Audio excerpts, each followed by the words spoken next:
Hi, welcome back to the #1 youth sports show in the Carolinas, the Carolina Sports District, also known as TCSD.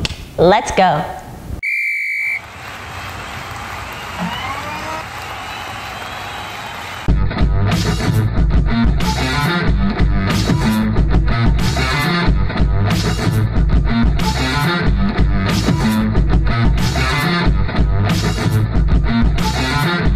Yo, this is your girl, Brianna B, holding it down on my own for this week's episode of the Carolina Sports District.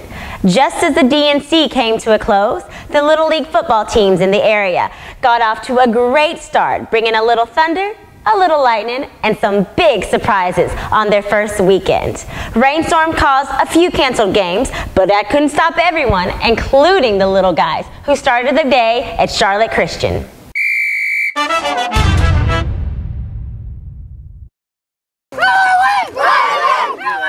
The Porter Ridge Ravens challenged the South Park Falcons to a vicious duel where both teams' defense stepped up and really brought the heat in the first game of the season. The Falcons strike first, scoring a 2-yard touchdown but failed to score in their extra point. The Falcons hold on to the lead for most of the game till the Ravens score a late TD to tie the game.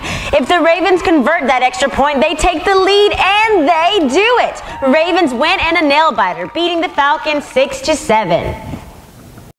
The little guys got us off to a great start. Now last weekend, the Gators cruised to a victory in all 3 of their games. But this week, the Vikings plan to put a stop to that joyride. Or did they?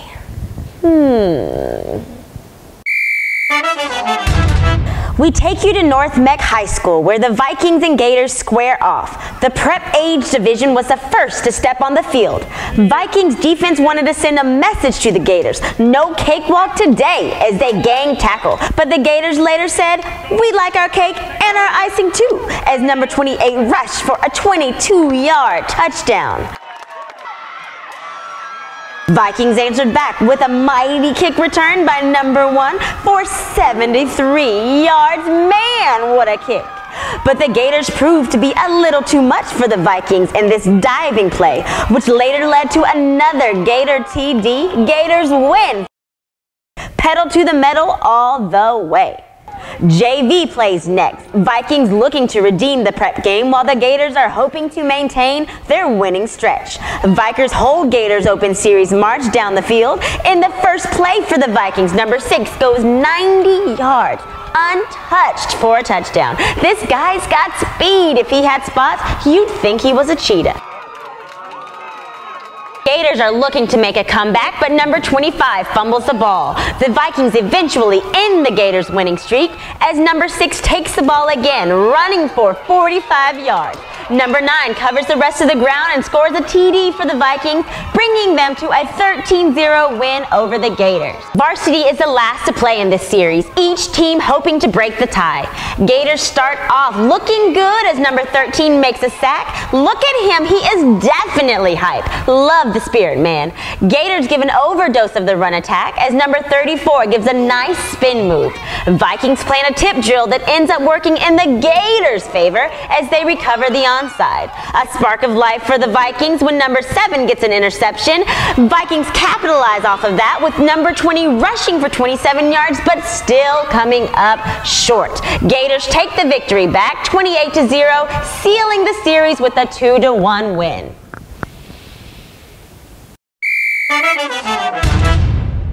Only in Little League could the Tar Heels face the Bills. We now go to the Friends Boys Club where the junior midget Tar Heels take on the Bills. Number 45 for the Tar Heels shows he's got hands as he makes a one-hand interception. Check out the sound effects on this hit by number 21. Bills make a great throw and catch for a touchdown but fall short 6-28. We go down the road for the Pee Wee age division where the Tar Heels face the Tigers. The speed monster number 21 scores the first touchdown of the game.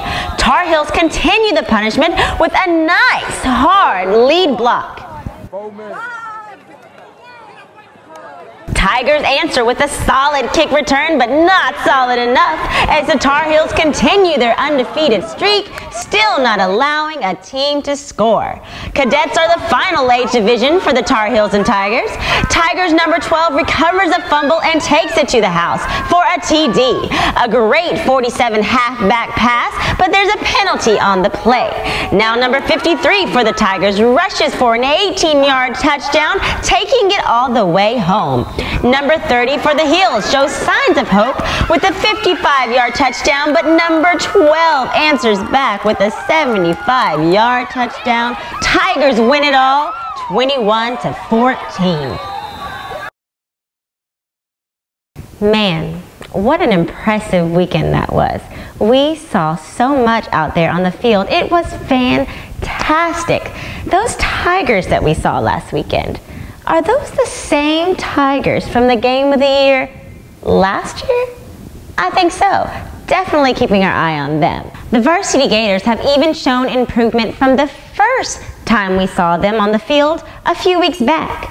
Now the JV Vikings that we saw, they really caught our attention this past weekend. They look like one of the most dangerous teams that we'll have on the field throughout the season.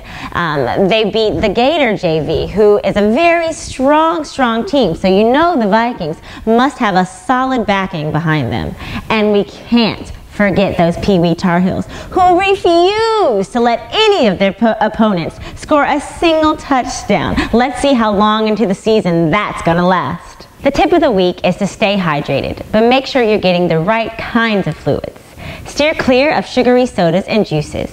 Instead, choose a glass of milk or sports drinks like Gatorade to help replenish your electrolytes. And remember, you can never ever go wrong with water. TCSD is proud to announce that we will be releasing our pound-for-pound top 20 rankings. Based on a formula we have devised that is similar to the BCS formula, we will base our rankings on the teams we have knowledge of. Each week, the rankings will be refigured and announced. We'll definitely be seeing some of the teams from today's show in the top 20.